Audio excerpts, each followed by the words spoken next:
guys, gagawa ko ngayon ng burger cup.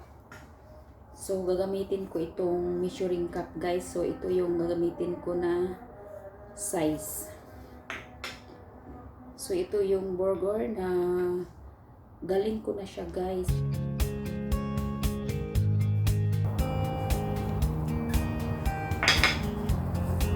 So ito na yun siya guys. Ayan. So kailangan may tubig ako dito. So ayan na siya oh. Burger cup. So naging cup na siya guys. Ayan siya oh.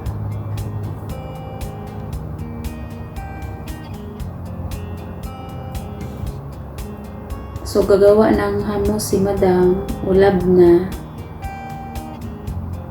So dito niya ilalagay.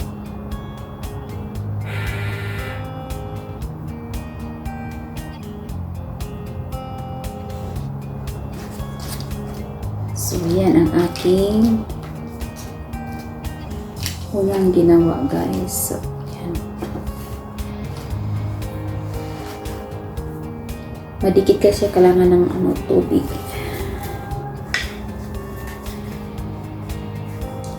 Kailangan may plastic.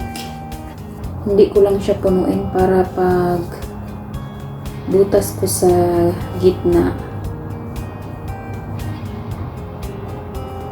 hindi aapaw siya guys. So mga ganyan lang. So ngayon butasan ko dito sa gitna. So yan. Nagawa na ako nito guys, matagal na. So ngayon naisipan ng aking madam na gagawa na naman ng ganito. Ayan siya.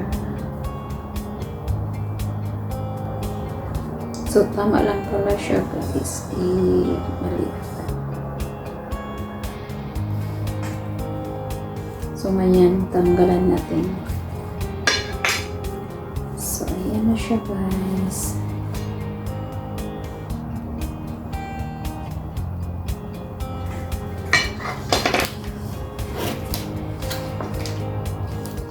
So, diba pantay lang siya.